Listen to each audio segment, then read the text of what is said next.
Hello friends, तो अब हम लोग फ्रेंड्स जो स्टार्ट करने वाले हैं वो नेक्स्ट हमारा जो चैप्टर है चैप्टर 3 एनर्जी इंटरेक्शन। इस चैप्टर को स्टार्ट करने से पहले आई होप कि आपने पहले वाला जो 2 चैप्टर है, जो मैंने पहला चैप्टर आपको बेसिक कंसेप्ट कराया हुआ है और जो हमने दूसरा चैप्टर देखा था जीरोथ लॉ ऑफ थर्मोडायनेमिक्स, तो फ्रेंड्स अगर जीरोथ लॉ ऑफ थर्मोडायनेमिक्स की बात करूं तो वो भी आपका अगर देखेंगे तो उसमें मैंने केवल जीरोथ लॉ की बात की थी और उसी का जस्ट अभी एक्सटेंशन पार्ट है जो कि आपका चैप्टर 3 है एनर्जी इंटरेक्शन। और फ्रेंड्स ये एनर्जी इंटरेक्शन चैप्टर के अंदर हम लोग जो बात करने वाले हैं वो मैं हीट और वर्क को लेके बात करने वाला हूं। तो आपको जस्ट मैं एक बार इस चैप्टर का ओवरव्यू दे देता हूं। अभी हमको एनर्जी इंटरेक्शन के बारे में पढ़ना है, तो इस वीडियो में हम लोग पहले एनर्जी के बारे में जानेंगे और एनर्जी हमारा कितने तरीके से क्लासिफाई हो सकता है इसके बारे में देखेंगे। और इसके बाद फिर हम लोग स्टार्ट करेंगे वर्क के बारे में।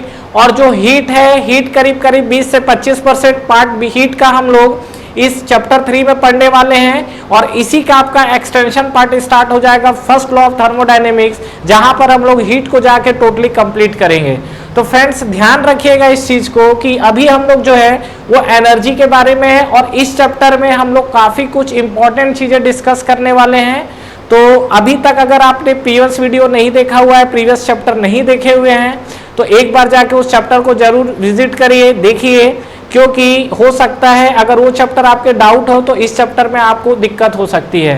तो ठीक है फ्रेंड्स, हम लोग अभी स्टार्ट करते हैं एनर्जी पार्ट को लेके।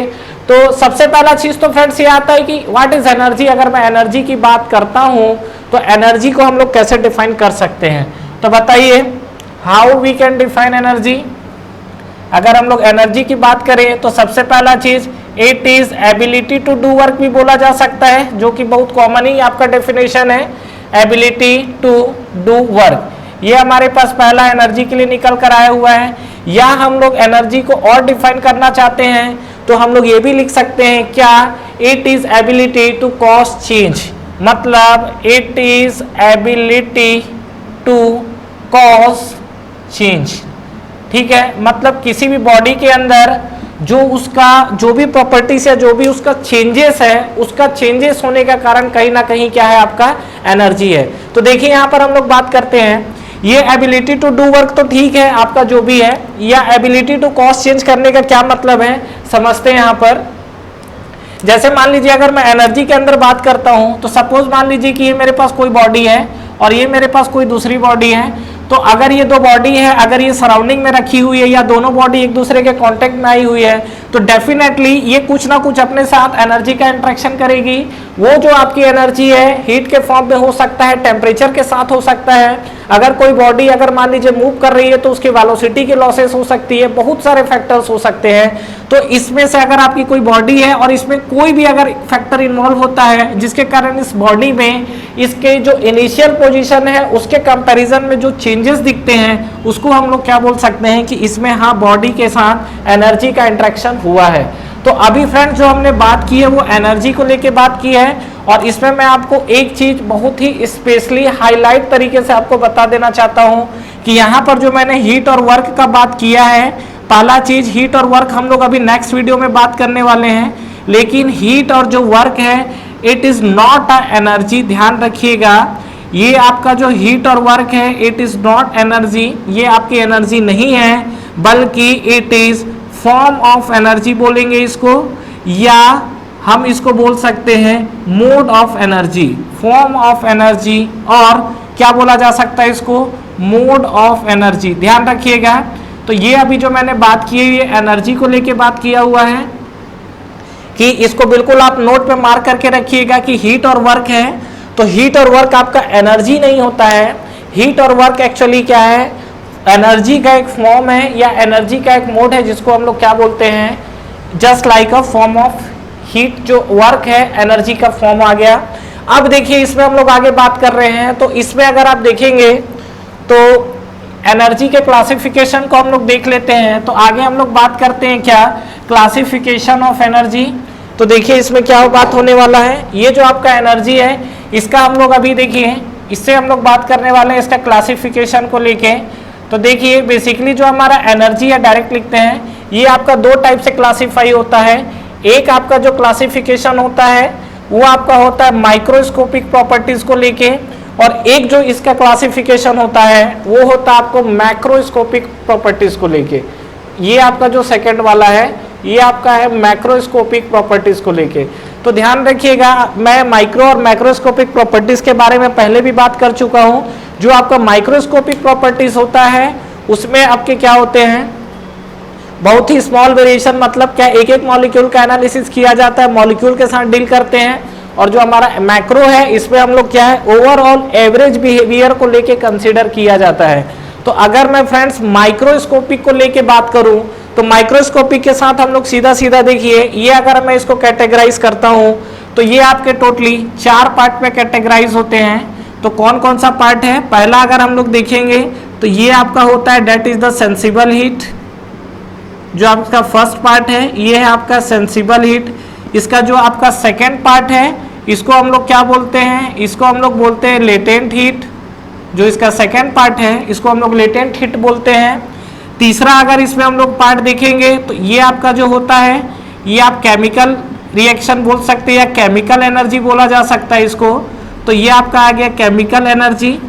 और जो नेक्स्ट पार्ट है इसका ये आपका होता है न्यूक्लियर एनर्जी। ये हमारे पास 4 पार्ट है, तो ये आपका जो है ये आपका है न्यूक्लियर एनर्जी। ठीक है, ये आपका माइक्रोस्कोपिक का क्लासिफिकेशन है। अगर आप मैक्रोस्कोपिक के लिए बात करेंगे तो मैक्रोस्कोपिक भी अगर आप क्लासिफाई करते हैं तो इसमें आपका पहला जो आपका निकल कर आता है वो है आपका काइनेटिक एनर्जी, और जो दूसरा पोर्शन आपका निकल कर आता है ये आपका आता है प्रेशर एनर्जी। इसके अलावा इसमें देखिए पोटेंशियल एनर्जी भी कंसीडर किया जा सकता है, और इंटरनल एनर्जी भी अगर आप कंसीडर करेंगे तो कहीं ना कहीं वो माइक्रोस्कोपिक को लेके ही डील करता है। तो देखिए इसमें हम लोग बात करते हैं तो ये जो हमारा एनर्जी का टाइप है इस एनर्जी को समझना बहुत जरूरी है, क्योंकि ये एनर्जी का यूज आपको आगे जरूरत में पड़ने वाला है। ठीक है, तो देखिए एक बार समझते हैं व्हाट इज सेंसिबल हीट। ठीक है, तो सेंसिबल आप एनर्जी बोलिए या हीट बोलिए, होता क्या है फ्रेंड्स, देखिए मान लीजिए कि सपोज एक एग्जांपल लेते हैं। ये मेरे पास मान लीजिए कि सपोज एक आइस का टुकड़ा है। ठीक है, ये मेरे पास एक आइस का सिल्ली या आइस का टुकड़ा रखा हुआ है। जब आप इसको हीट देना स्टार्ट करते हैं तो फ्रेंड्स क्या होता है, ये कंटिन्यूअसली हीट लेता रहता है। तो सबसे पहले ये क्या है, ये सॉलिड फॉर्म है तो ये लिक्विड फॉर्म में कन्वर्ट होने की कोशिश करेगा। लेकिन मान लीजिए कि सपोज ये अगर -10 डिग्री सेल्सियस पे आइस रखा हुआ है तो ये सबसे पहले क्या करेगा, अपना टेम्परेचर को 0 डिग्री सेल्सियस तक ले जाने की कोशिश करेगा। तो ये जो आपका -10 डिग्री सेल्सियस है ये आपका 0 डिग्री सेल्सियस तक ले जाने की कोशिश कर रहा है। तो जब ये 0 डिग्री सेल्सियस ले जाने की कोशिश करेगा तो इस टाइम इसका फेस क्या होगा, और इस कंडीशन में ये देखिए हीट कंटिन्यूअसली ले रहा है। चाहे आप सराउंडिंग से हीट दीजिए चाहे आप इसको एक्सटर्नली हीट प्रोवाइड करिए, तो आपने इसको हीट दिया और ये -10 डिग्री सेल्सियस था जो कि 0 डिग्री सेल्सियस में गया, और ये जो आपका आइस वाला पार्ट था अगेन ये आपका क्या है, ये आइस वाला पार्ट ही है। ठीक है, उसके बाद ऐसा नहीं कि 0 डिग्री सेल्सियस गया तो डायरेक्ट कन्वर्ट हो जाएगा। उसके बाद जब फिर आप आगे बढ़ेंगे तो अगेन ये 0 डिग्री सेल्सियस ही टेम्परेचर मेंटेन करेगा, जिसमें ये कंटिन्यूअसली हीट लेता रहेगा, और इस ड्यूरेशन में ये क्या करेगा, अपना फेस चेंज करेगा। मतलब यहाँ पर क्या है, आइस से वाटर में कन्वर्ट हो रहा है। तो क्या समझ में आ रहा है कि यहाँ पर जो आपने हीट दिया हुआ है ये आपका 0 डिग्री सेल्सियस क्या है, आइस है, और ये हीट कंटिन्यूअसली ले रहा है। लेकिन यहाँ पर इसने टेम्परेचर को चेंज नहीं किया है, केवल अपना इसने फेस चेंज किया हुआ है। 0 डिग्री सेल्सियस के बाद फिर जब जैसे आप आगे बढ़ेंगे मान लीजिए 20 डिग्री सेल्सियस पर, तो फिर से ये आपका किस में बन गया, फिर से ये आपका वाटर में कन्वर्ट हो गया। तो अगर आप यहाँ पे देखेंगे तो जो आप कंटिन्यूअसली हीट दे रहे हैं यहाँ पर आपका क्या है, टेम्परेचर चेंज हो रहा है, लेकिन यहाँ पर टेम्परेचर चेंज नहीं हो रहा है। तो एक्चुअल में यहाँ पर हो क्या रहा है उसको हम लोग समझते हैं। देखिए होता क्या है कि जैसे यहाँ पर आप लीजिए मान लीजिए आइस है, तो इस आइस के अंदर क्या है, इस तरीके के आपके मॉलिक्यूल है। ठीक है, अब आप जब इसको हीट देते हैं तो सबसे पहले क्या करता है, ये मॉलिक्यूल खुद अपनी एनर्जी को एब्जॉर्ब करना स्टार्ट करता है। मतलब ये जितनी ज्यादा से ज्यादा एनर्जी हो सकता है उसको एब्जॉर्ब करना स्टार्ट करेगा। तो इसके कारण क्या होता है, इसका टेम्परेचर कंटिन्यूअसली बढ़ना स्टार्ट हो जाता है। क्यों, क्योंकि इसको आप कंटिन्यूअसली हीट दे रहे हो, तो हीट देने के बाद क्या है, ये खुद का अपना एनर्जी क्या है, एब्जॉर्ब कर रहा है। तो ये मॉलिक्यूल का खुद का टेम्परेचर बढ़ना स्टार्ट हो जाता है। तो इसके कारण जो ये आप हीट दिए हो, जिस हीट के कारण मॉलिक्यूल के खुद का टेम्परेचर बढ़ना स्टार्ट हो जाता है, उसको हम लोग बोलते हैं सेंसिबल हीट। ठीक है, या सेंसिबल एनर्जी। तो सेंसिबल एनर्जी का मतलब सीधा सीधा आप ये समझ सकते हो कि अगर किसी मॉलिक्यूल के साथ डायरेक्ट टेम्परेचर में चेंजेस आता है, या तो ये टेम्परेचर बढ़ सकता है या तो ये टेम्परेचर कम हो सकता है, तो जो भी इसके साथ चेंजेस आते हैं उसको हम लोग क्या बोलते हैं, वो फिनोमिना हमारा होता है सेंसिबल का। लेकिन बात ये है कि जब आपने यहाँ पर ड्यूरिंग फेज चेंज जब आपने हीट दिया तो ये फेज चेंज किया, ठीक है, लेकिन ये हीट का इफेक्ट गया कहाँ पर ये हीट जाके गया। तो देखिए यहाँ पर होता क्या है, देखिए जो भी हमारे मॉलिक्यूल है ये सभी के सभी मॉलिक्यूल आपस में किसी बॉन्डिंग से बंधे हुए हैं। मतलब आप यहाँ पे एक मॉलिक्यूल है, ये दूसरा मॉलिक्यूल है, इस तरीके से। तो ये जो आपके मॉलिक्यूल है ये सभी क्या एक दूसरे से अटैच है। अब आपका क्या हो रहा है, आप इसको हीटिंग करना स्टार्ट कर रहे हैं। जैसे जैसे हीटिंग करना स्टार्ट करेंगे तो अब ये क्या है, जब ये प्रॉपर अपना पूरा का पूरा एनर्जी भर लिया है अपने अंदर, तब अब ये क्या करेगा, अपने इस बॉन्डिंग को ब्रेक करने की कोशिश करेगा। ठीक है, नॉर्मली होता क्या है, अगर आप किसी को पैसा देंगे तो अगर कोई आदमी कर्ज में डूबा है या आदमी का जो शौक है वो अपना शौक पहले पूरा करता है, और उसके बाद क्या होगा, जब उसका शौक लगेगा कि कंप्लीट हो गया है, तब अब वो खोजेगा कि मुझे फ्रीडम चाहिए, मैं घर पे ना रहूं, मैं घूमूं फिरूं ऐश करूं, लेकिन मैं किसी के बाउंडेशन में ना रहूं। तो क्या हुआ, ये जो आपके मॉलिक्यूल है पहले तो ये आपका प्रॉपर पूरा एनर्जी गेन कर लिया है। अब इसके बाद क्या करेगा, ये जो इसकी बॉन्डिंग है, ये बॉन्डिंग क्या है, ब्रेक होने की कोशिश करेगी। और ध्यान रखिएगा, इस बॉन्डिंग को ब्रेक करने के लिए शॉर्ट टाइम पे बहुत ही ह्यूज अमाउंट ऑफ एनर्जी का कंजप्शन होता है। बहुत ही कम समय में बहुत ही ज्यादा लार्ज अमाउंट ऑफ एनर्जी क्या होगी, यहाँ पर आके कंज्यूम होगी। तो ये जो आपका पीरियड है ये बहुत ही शॉर्ट टाइम के लिए होता है। अगर आप मान लीजिए फ्रिज के अंदर से आप आइस निकालते हैं तो या तो आपको आइस दिखता है या आपको वाटर दिखता है, आपको वो फेस नहीं दिखता होगा कि जब वो मेल्ट होना स्टार्ट हो रहा हो। क्यों ऐसा, क्योंकि ये जो आपका पोर्शन है इसमें बहुत ही शॉर्ट टाइम में बहुत ही लार्ज अमाउंट ऑफ हीट को क्या करता है, वो खींचता है। तो यहाँ पर देखिए मॉलिक्यूल के जो एनर्जी थी वो मॉलिक्यूल अपना टेम्परेचर नहीं बढ़ाया, अपनी बॉन्डिंग को ब्रेक करने के लिए एनर्जी यूज किया। तो मतलब ये वाला जो फेज चेंज पोर्शन है, यहाँ पर आपने जो हीट दिया वो हीट मॉलिक्यूल का टेम्परेचर तो बढ़ाया नहीं, तो मतलब वो हीट आपको दिखा ही नहीं, और दिखा ही नहीं तो इसीलिए हम लोग इसको क्या नाम देते हैं, इसको हम लोग नाम देते हैं लेटेंट का। लेटेंट का मतलब क्या होता है, गुप्त ऊष्मा होती है। तो यहाँ पर अगर मैं सेंसिबल को डिफाइन करूं तो सेंसिबल क्या होता है आपका, किसी भी मॉलिक्यूल के टेम्परेचर को चेंज करने के लिए आइदर इंक्रीजिंग और डिक्रीजिंग जो आपका यूज होगा वो आपका बनेगा सेंसिबल। और अगर मैं लेटेंट की बात करूं तो लेटेंट आपका क्या होगा, किसी भी मॉलिक्यूल की जो बॉन्डिंग होती है उस बॉन्डिंग को ब्रेक करने के लिए जो यूज किया जाता है उसको हम लोग बोलते हैं लेटेंट। आगे हम लोग बात करते हैं फ्रेंड्स केमिकल एनर्जी और न्यूक्लियर एनर्जी। तो एक बार वह इसको हम लोग लिख लेते हैं, व्हाट इज सेंसिबल एनर्जी या सेंसिबल हीट। ये हम लोग लिख सकते हैं यहाँ पर क्या, energy required to change the temperature of the molecule. ठीक है, किसी भी जो आपका मॉलिक्यूल है उसका टेम्परेचर को चेंज करने के लिए जो हीट की रिक्वायरमेंट पड़ती है वो आपका क्या होता है, सेंसिबल हीट। अगर मैं लेटेंट हीट की बात करता हूं तो लेटेंट हीट को हम लोग क्या लिख सकते हैं, यहां देखिए लेटेंट हीट क्या है, energy require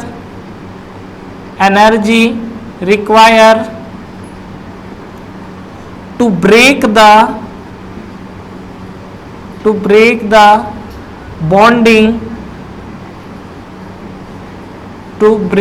bonding between molecule।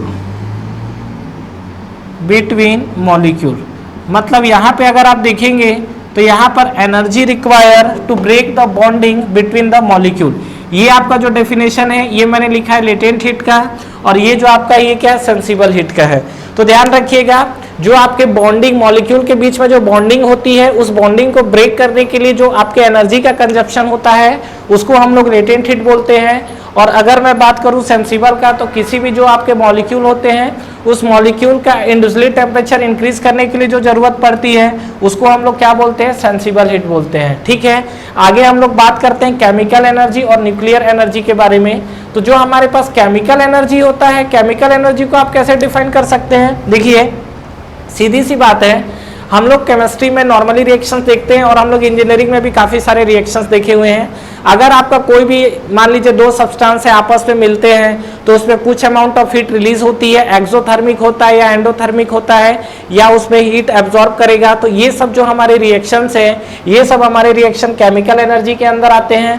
और अगर मैं न्यूक्लियर एनर्जी की बात करूं तो न्यूक्लियर एनर्जी क्या है, केमिकल एनर्जी का बड़ा भाई है। मतलब इसमें आप बोल सकते हो कि जो हमारे फिजन और फ्यूजन, जो आपके यूरेनियम, थोरियम, ये सब जो हमारे यूज होते हैं, जो आपके एलिमेंट हैं, ये सब क्या होते हैं जो आपको एटॉमिक स्ट्रक्चर और जो आपके न्यूक्लियर बॉम्ब वगैरह के लिए यूज किए जाते हैं वहां पर ये चीजें यूज की जाती है। तो इसमें जो आपका रिएक्शन होता है वो आपका रिएक्शन एक कंट्रोल रिएक्शन होता है और एक अनकंट्रोल रिएक्शन होते हैं। डिपेंड करता है कि आपका फ्यूजन रिएक्शन है कि फ्यूजन है, मतलब मॉलिक्यूल आपस में जुड़ रहे हैं या उसके अलग हो रहे हैं।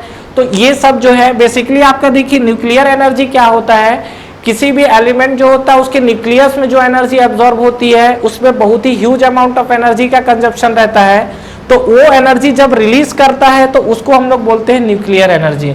तो फ्रेंड्स अगर मैं बात करूं तो हमारे जो सिलेबस का अगर आप पार्ट देखेंगे तो सिलेबस के अंदर हमें जो पढ़ना है यहाँ पर ये बेसिकली हमें सेंसिबल वाला पार्ट और लेटेंट वाला पार्ट, ये दो चीजें हमको कवर करना है।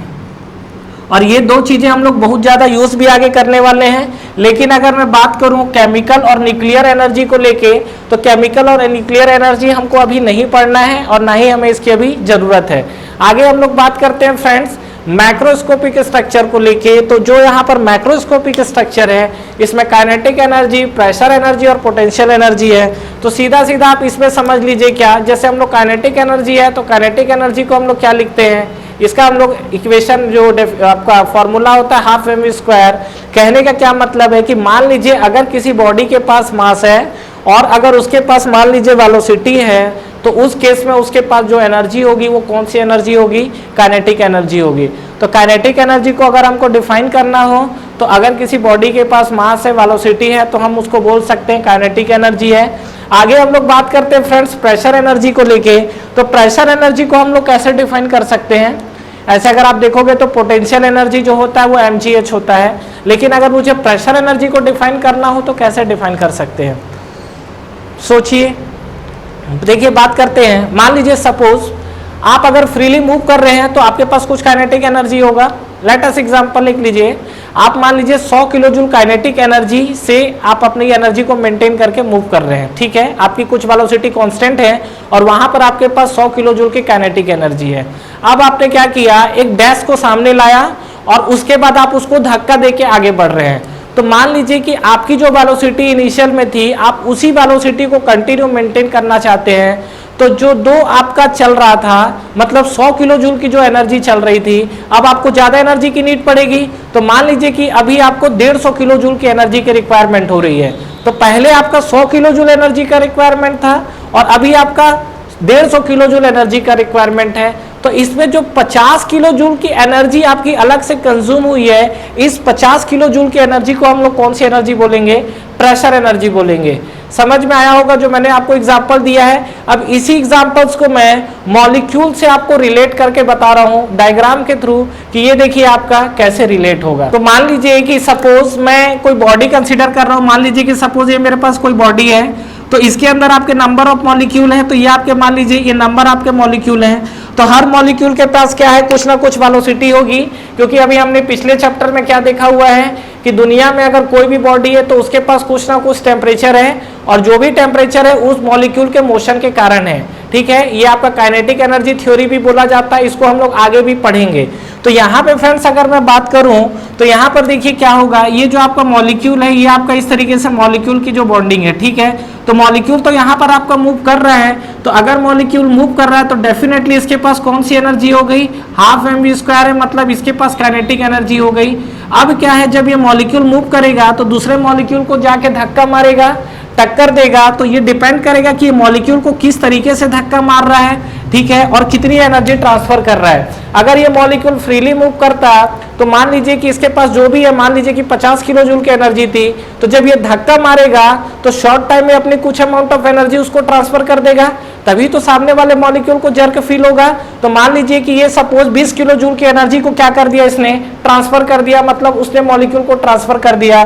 तो जो 20 किलो जूल की एडिशनल एनर्जी जो ट्रांसफर हुई है उसको हम लोग कौन सी एनर्जी बोलते हैं, उसको हम लोग बोलते हैं प्रेशर एनर्जी।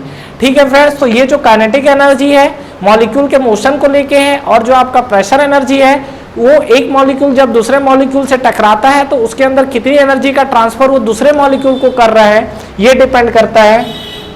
आगे हम लोग बात करते हैं पोटेंशियल एनर्जी को लेके, और पोटेंशियल एनर्जी के बारे में हम लोग जानते ही mgh होता है। कहने का ये मतलब है कि अगर आपके पास मान लीजिए कोई मॉलिक्यूल है जिसके पास कुछ मास है, और इसका अगर रेफरेंस प्लेन या आपका सरफेस जो हमारा अर्थ सरफेस से वहां से अगर कुछ हाइट है, तो डेफिनेटली उसके पास क्या है, ग्रेविटी एक्शन के कारण जो एनर्जी आती है उसको हम लोग क्या बोलते हैं, पोटेंशियल एनर्जी बोलते हैं। मतलब पोटेंशियल एनर्जी होने के लिए एक तो बॉडी के अंदर मास होना जरूरी है, दूसरा चीज उसका अर्थ सरफेस से कुछ हाइट होना जरूरी है, ताकि उसमें क्या हो, ग्रेविटी के कारण एनर्जी आ सके। तो ध्यान रखिएगा फ्रेंड्स, ये जो हमने बात किया हुआ है इसमें, तो ये एनर्जी में हमने माइक्रोस्कोपिक और मैक्रोस्कोपिक को लेके बात किया हुआ है। तो जो हमारी माइक्रोस्कोपिक होती है बेसिकली 4 पार्ट में कैटेगराइज है, लेकिन ये 2 पार्ट को आपको बिल्कुल ध्यान रखना है। अगर आपसे सेंसिबल की बात करता है तो सेंसिबल का मतलब सीधा सीधा ये है कि जो आपका मॉलिक्यूल है उसका डायरेक्टली टेम्परेचर चेंज होगा। सेंसिबल बोला जाता है किसी चीज को सेंस करना, मतलब वो क्या है, उस चीज को तुरंत सेंस कर ले, अब ये हॉट रहे या कोल्ड रहे। तो ये आपका डिफाइन हो जाएगा कहां से, जो आपका मॉलिक्यूल का टेम्परेचर चेंज होगा वो आपका सेंसिबल एनर्जी में आएगा। लेकिन आप उसको हीट दे रहे हो बॉडी से या हीट निकाल रहे हैं, और उसमें अगर आपका मॉलिक्यूल का टेम्परेचर के साथ चेंजेस नहीं हो रहा है, तो कहीं ना कहीं वो मॉलिक्यूल अपने दूसरे मॉलिक्यूल के साथ बॉन्डिंग को ब्रेक कर रहा है, जहां पर वो एनर्जी को कंटिन्यू कंज्यूम करते चले जा रहा है, जिसके कारण उस मॉलिक्यूल का टेम्परेचर तो नहीं बढ़ पाता है, लेकिन उस मॉलिक्यूल की बॉन्डिंग जो होती है वो ब्रेक होना स्टार्ट हो जाती है। तो उसको हम लोग क्या बोलते हैं, लेटेंट एनर्जी या लेटेंट हीट में आती है।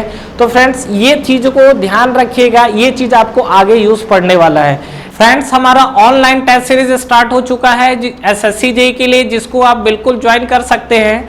इस टेस्ट सीरीज में फ्रेंड्स आपको कितने क्वेश्चंस करेक्ट हो रहे हैं, इनकरेक्ट हो रहे हैं, ओवरऑल आपकी टाइम कंज्यूमिंग कितनी हो रही है, कितने आपके मार्क्स निगेटिव हो रहे हैं, ओवरऑल आपका जो टेस्ट परफॉर्मेंस है, टेस्ट की रैंकिंग क्या है, ये सारी की सारी जो चीजें एनालिसिस है वो आपको एक ही प्लेटफॉर्म पे मिलेगा। तो बिल्कुल फ्रेंड्स आपको ये टेस्ट सीरीज ज्वाइन करना चाहिए, बिल्कुल अफोर्डेबल प्राइस पे ये टेस्ट सीरीज अवेलेबल है, जो कि आपको नीचे डिस्क्रिप्शन में और फर्स्ट कमेंट बॉक्स पे मिलेंगे। इसके अलावा इस पे फ्रेंड्स अगर आप 10% का एडिशनल ऑफ चाहते हैं तो आप मेरा प्रोमो कोड यूज कर सकते हैं। जो मेरा प्रोमो कोड है वो आपको नीचे डिस्क्रिप्शन पे मिलेगा। तो जब भी आप टेस्ट सीरीज को बाई करें, ये प्रोमो कोड को अप्लाई करें, इस पे आपको 10% के एडिशनल ऑफ मिलेंगे। तो ठीक है फ्रेंड्स, अगर आप इस वीडियो से रिलेटेड कंटिन्यू और भी अपडेट्स चाहते हैं तो आप हमारा टेलीग्राम चैनल को ज्वाइन कर सकते हैं। टेलीग्राम चैनल के लिंक भी आपको नीचे डिस्क्रिप्शन पे मिल जाएंगे। तो फ्रेंड्स इस वीडियो को लाइक करिए, फ्रेंड्स के साथ शेयर करिए, और इस चैनल को सब्सक्राइब करिए, बेल आइकन प्रेस करना ना भूलें, और एग्जाम्स की आप तैयारी करते रहिए। Wish you all the best.